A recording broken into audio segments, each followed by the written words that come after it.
Christina Courtney here to talk with you about intuition.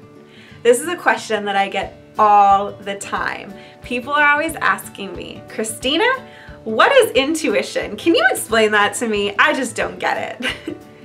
And that's understandable because most people are never taught what intuition is, how to access it, how it works, and how to use it in their lives.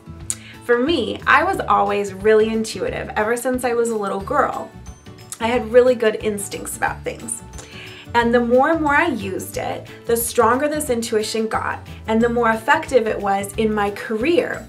I started noticing in my early 20s that the more I trusted my intuition, the more effective I was as a leader, as a negotiator, as just a person in the business world who needed to make choices whether I should take this vendor or this vendor, if I should go on this business trip or this business trip, or if I should take a job with this company or this company. There's all kinds of decisions that we're making every day, and when you use your intuition, you're able to hone in on the best decisions at the moment. And the more I used this, the more successful I was, the better leader I was, and overall the more happy I was in my everyday life. It brought me more success, more abundance, more bliss. And I am all about more of all of those things, especially bliss. I think that we should all live the happiest, more fulfilling lives that we possibly can. And if intuition is one of those things, I was all about it. So in my mid-20s, I decided that I wanted to start exploring intuition. If I was already naturally intuitive and I wasn't really doing anything to try and access that information and nobody had ever taught me what I should be doing, if I actually went to school for it, I could become that much more intuitive, that much more successful, that much more happy and more aligned with my natural instincts. I could trust myself better. I could trust the intuition. Because intuition is almost like, well, the best way I can explain it is that you have two voices in your head all the time. There's your intuition that's saying all the positive things that you should be listening to, giving you that really good advice or edge on life. Then there's the internal dialogue, and this internal dialogue voice is saying things like, did you forget to close the garage door? Do you look good in this outfit today? I think I should have grabbed a sweater before I left the house, or shoot, did I lock my keys in my car? All of those things. So you have these two voices that are always saying things in your mind all the time, and you don't know which one that you should be listening to. So you have to go through practice to decipher the difference between these voices. So the best way that I can explain what these voices are is through an analogy from my Spanish class in high school.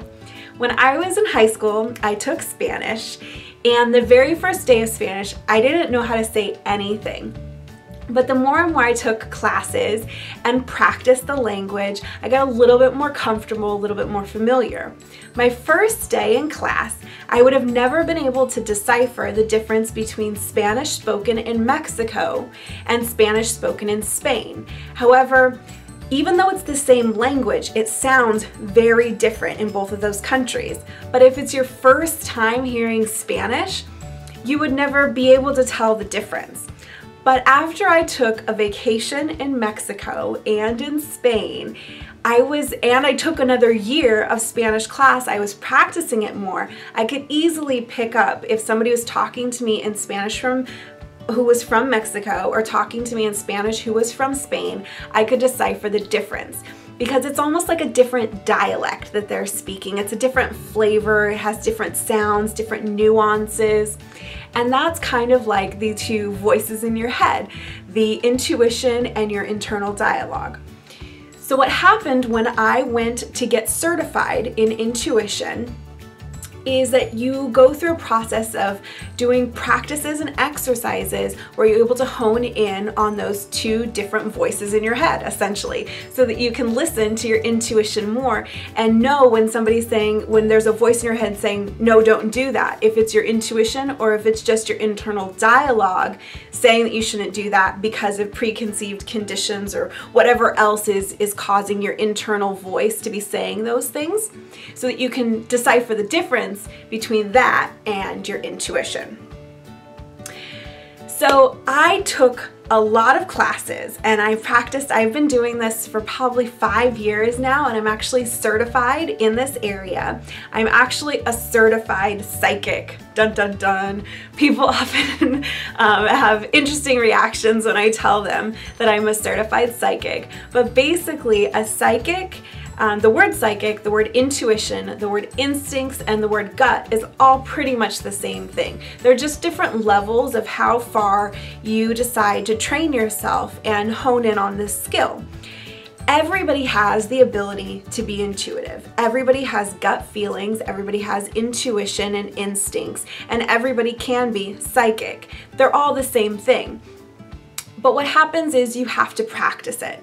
So just like an Olympic athlete who could have a body that's built to be in the Olympics, if that person doesn't train their muscles, if that person doesn't go to practice and exercise every day, they're not going to develop their muscles to the level where they can actually go out and perform and achieve the gold medal or whatever the objective is. That's the same as our intuition. We all have these intuition muscles inside of us all the time, and we have to practice them, we have to train them in order for them to become really strong and for us to be really tuned into them to the point where we can access really great information on a consistent basis. So it takes a lot of practice. So I probably couldn't go outside and dribble a ball and get a basketball in the hoop. I'm not really good at basketball, and I haven't trained in basketball. But if I went to the gym on a regular basis, if I got a coach, if I started taking basketball classes or was on a basketball team, I'd eventually pick it up and I'd eventually be able to put the ball in the hoop. But I wouldn't be able to do that unless I practiced. I would have to actually put forth some effort. And yes, some people are more naturally inclined to be good at it than others. I think I was probably born with a little bit more natural gift or access to it or natural ability, just like some athletes are born with natural gifts or talents in order to get them to the Olympics. Regardless of if you're born with it or not, you can always strengthen what you have, because all of us have these muscles and all of us can get better at it. So I hope that this has served you well and has hoped to give you a different perspective in looking at intuition and helped you to learn what it is inside of you. And I hope that you will consider strengthening your intuition, because it will only amplify your life and just help you in every way. So if you liked this video and you would like to learn more about intuition, subscribe to my YouTube channel and like me on Facebook, and I will be releasing more videos to help you learn about intuition. Until the next time, go out there and live your blissful life. These lights are so hot, they're making me sweat. My intuition was really good when I was a kid, but also was my dolphin sound. I can make the sound of a dolphin. See? Do they make red microphone dealy dobs? Does that look funny? Intuition is like my superpower.